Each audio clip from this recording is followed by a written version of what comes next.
नमस्कार, city live news channel में आपका स्वागत है। मैं कंचन शर्मा हाजिर हो चुकी हूँ कार्यक्रम एक खास मुलाकात में।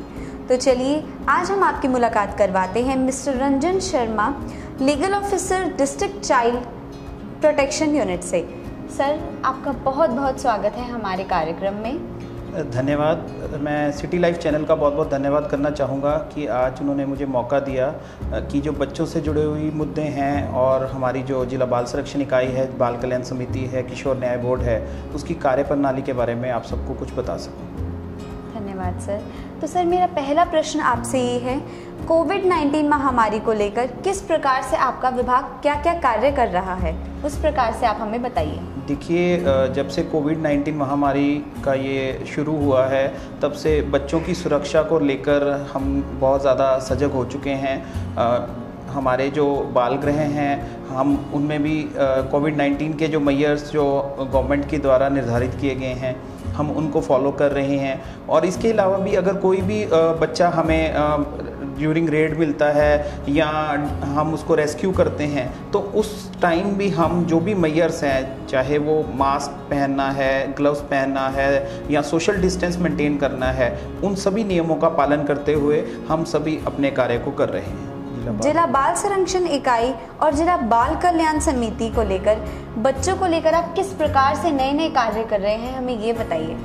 देखिए, जिला यमुनानगर में जिला बाल संरक्षण इकाई पिछले 8-9 सालों से कार्यरत है और जिला बाल कल्याण समिति भी तभी से फंक्शनल है। जिला बाल संरक्षण इकाई में जो 12 लोगों का स्टाफ दिया गया है, वो अलग अलग क्षेत्रों में जो जिनमें उनको निपुणता हासिल है उसमें वो कार्य कर रहे हैं। यहाँ हमें एक जिला बाल संरक्षण अधिकारी हमारे कार्यालय में हैं, 2 संरक्षण अधिकारी हैं, एक जो देखते हैं चाइल्ड केयर इंस्टीट्यूशंस को, दूसरे देखते हैं नॉन इंस्टीट्यूशनल केयर को, जिसमें हम स्पॉन्सरशिप, फोस्टर केयर या अडॉप्शन के जो कार्य होते हैं उसमें। और जैसे कि मैं लीगल अधिकारी हूं तो मैं जिला बाल संरक्षण इकाई, बाल कल्याण समिति और किशोर न्याय बोर्ड में जो बच्चों से जुड़े हुए जो भी लीगल कार्य हैं उनको करता हूं। इसके अलावा 2 सोशल वर्कर का प्रावधान हमारे यूनिट में दिया गया है, जो सोशल इंक्वायरीज या जो रेड्स के दौरान स्पेशल जुवेनाइल पुलिस यूनिट का जो हिस्सा रहते हैं। आउटरीच वर्कर इसमें 2 हमें दिए गए हैं जो आउटरीच सर्विसेज हमें प्रोवाइड करते हैं। डाटा एंट्री ऑपरेटर हैं या जो डाटा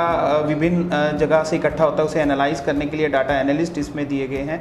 तो एक अगर हम बात करें तो एक बहुत अच्छी तरीके से जिला बाल संरक्षण इकाई काफ़ी समय से बच्चों के हित को ध्यान में रखते हुए कार्य कर रही है, बच्चों के संरक्षण के लिए कार्य कर रही है और हर समय तत्पर रहते हैं कि बच्चों के हित को जो है हम किसी भी प्रकार से उसका जो वो खंडन ना हो सके। इसी तरह से जिला बाल कल्याण समिति जो हमारे यमुनानगर में है बहुत अच्छे से कार्य कर रही है। हमारे 2 मेंबर्स, एक एडवोकेट मैडम नीरा जैन हैं और एक हमारे मैडम अलका गर्ग हैं, जो सोशल वर्कर होने के साथ साथ बेटी बचाओ बेटी पढ़ाओ के ब्रांड एम्बेसडर भी हैं। तो इस समय बाल कल्याण समिति बहुत अच्छे से कार्य कर रही है, एक डिसीजन मेकिंग अथॉरिटी हैं और बच्चों के हित के लिए हमेशा जो है अच्छे फैसले लेते रहे हैं। और कोई भी अगर हमें किसी भी केस में जो दिक्कत का सामना नहीं करना पड़ता, क्योंकि बाल कल्याण समिति उस चीज़ को बहुत अच्छे से देख लेती है। पॉक्सो एक्ट के जितने भी मामले हैं वो सभी मामले बाल कल्याण समिति के समक्ष जिला यमुनानगर में पेश किए जा रहे हैं, जिसमें बच्चों की काउंसलिंग हमारे विभाग द्वारा करवाई जाती है, क्योंकि हमारे विभाग में एक काउंसलर का पद भी जो है वो दिया गया है। हमारे यूनिट में एक काउंसलर हैं जो बहुत अच्छे से सभी केसेस में, चाहे वो पॉक्सो से रिलेटेड हो या अन्य किसी कैटेगरी से रिलेटेड हो, उसकी काउंसलिंग करते हैं। तो सर, बाल गृह में बच्चों की देखभाल व सेहत के लिए क्या क्या नियम व क्या क्या कार्य किए जा रहे हैं? देखिए, कोविड-19 महामारी के दौरान जो हमारे बाल गृह हैं, हमारे 4 बाल गृह इस समय जिला यमुनानगर में चल रहे हैं। 3 बाल गृह जो हैं वो हरियाणा राज्य बाल कल्याण परिषद के द्वारा संचालित हैं और एक जो बाल गृह है वो हमारा जो red cross child labour rehabilitation centre है वो श्रम विभाग चला रहा है। तो मैं सबसे पहले तो मैं धन्यवाद करना चाहूँगा या मैं कहना चाहूँगा कि बहुत अच्छे से जो कार्य किया है ऑफिसर इंचार्ज जो हमारे बाल गृह के हैं, बाकी जो स्टाफ है, बहुत ही काबिल तारीफ कार्य उन्होंने कोविड-19 के दौरान किया है, क्योंकि इस समय बच्चे स्कूल नहीं जा पा रहे हैं, हमारे बाल गृह में ही रह रहे हैं। तो उनकी देखभाल, उनकी कोविड-19 के दौरान देखभाल, सुरक्षा, उन्हें अच्छी डाइट प्रोवाइड करना, समय पर और प्रॉपर सोशल डिस्टेंस मेंटेन करवाना, क्योंकि बच्चे सभी जो हैं वो बाल गृह में होते हैं, कॉटेजेस में होते हैं। तो सभी स्टाफ का बहुत ही अच्छा उन्होंने ये अपना दायित्व निभाया है और बच्चों का बहुत अच्छे से ख्याल रखा है। उन्हें समय पड़ने पर जो भी उनकी ज़रूरतें हैं उनको पूरा किया गया है और जो भी कोविड-19 के सरकार द्वारा नियम जो निर्धारित किए गए हैं वो फॉलो करते हुए बच्चों का संरक्षण किया जा रहा है। सर, बतौर लीगल अधिकारी आप काफ़ी समय से इस विभाग में कार्य कर रहे हैं, तो आपका क्या क्या योगदान रहा है, आप हमें ये बताइए। देखिए, लगभग 8 सालों से मैं इस जिला बाल संरक्षण इकाई में बतौर लीगल अधिकारी कार्यरत हूँ।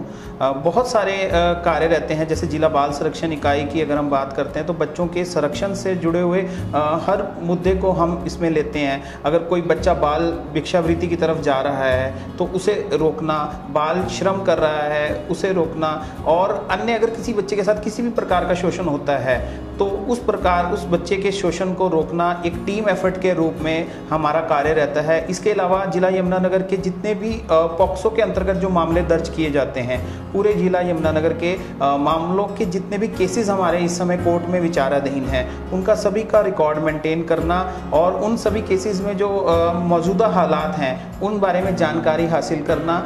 इसके अलावा जिला हमारा जो किशोर न्याय बोर्ड है, हमारे माननीय प्रिंसिपल मैजिस्ट्रेट जो हैं बहुत अच्छे से किशोर न्याय बोर्ड में जो फैसले बच्चों के, जो बच्चे अपराध करते हैं उनके केसेस में बहुत अच्छे से फैसले जो दिए जाते हैं, और उन बच्चों की जो सोशल इंक्वायरी है, सोशल इन्वेस्टिगेशन है, वो मेरे द्वारा की जाती है। जितने भी CCL हैं उनकी सभी का जो इंडिविजुअल केयर प्लान बनाना, उनकी सोशल इन्वेस्टिगेशन करना, वो मेरे कार्यों में आता है। इसके अलावा जिला बाल कल्याण समिति को जब भी ज़रूरत पड़ती है किसी भी लीगल ओपिनियन की, लीगल एडवाइस की, तो उस समय मैं हर समय कोशिश करता हूँ कि अपनी जो सेवाएं हैं, जो अपनी सर्विस है वो दे सकूं। बच्चों के प्रति जो क्राइम बढ़ रहा है, आपकी इकाई बच्चों को किस प्रकार से प्रोटेक्शन प्रोवाइड करवाती है? देखिए, बच्चों के जिस प्रकार से बच्चों के साथ शोषण हो रहा है उसमें कई प्रकार के शोषण आते हैं। अगर हम बात करें यौन शोषण की तो उसके लिए सरकार द्वारा एक अलग से कानून बनाया गया है जो कि है पॉक्सो एक्ट, यौन उत्पीड़न से बच्चों की सुरक्षा अधिनियम 2012। यौन शोषण के जितने मामलों में मुकदमे दर्ज होते हैं वो सभी इस कानून के, इस एक्ट के अंतर्गत उसमें जो सज़ा का प्रावधान है दोषी को वो दिया गया है। इसके अलावा अगर हम बात करें अन्य शोषण की, अगर किसी बच्चे के साथ क्रूरलिटी हो रही है, किसी बच्चे को चाइल्ड बेगिंग की तरफ उसमें लेके जा रहे हैं, या चाइल्ड लेबर में, या बच्चे को नशीले पदार्थ दिए जा रहे हैं, बच्चे को किडनैप किया गया है, तो IPC और juvenile justice act, care and protection act 2015 के अंतर्गत इसमें सज़ा का प्रावधान उसमें दिया गया है। और किशोर न्याय अधिनियम के अंतर्गत ही हमारे जो ज़िले में बाल गृह हैं वो भी चल रहे हैं, जिसमें इस प्रकार के बच्चों को जो हम रेस्क्यू करते हैं, चाहे वो चाइल्ड बेगिंग कर रहे हों, चाइल्ड लेबर कर रहे हों, या किसी प्रकार की क्रूरलिटी अगर उनके साथ हो रही है और वो बच्चे अपने माँ बाप के पास सेफ नहीं है, तो ऐसे बच्चों को रखने के लिए जो हमारे होम्स बने हुए हैं, चाइल्ड केयर इंस्टीट्यूट्स बने हुए हैं, वो भी जुवेनाइल जस्टिस एक्ट के अंतर्गत रजिस्टर्ड हैं। बहुत बहुत धन्यवाद सर आपका, हमें बहुत सी जानकारियाँ बताने के लिए। मैं अपने दर्शकों को यही कहना चाहूँगी कि कोविड-19 जैसी संदिग्ध बीमारी जो है आन पड़ी है, और जैसा कि सर ने हमें बताया कि हमें सावधानियाँ व प्रिकॉशंस लेने चाहिए। बहुत बहुत धन्यवाद सर। Thank you. धन्यवाद।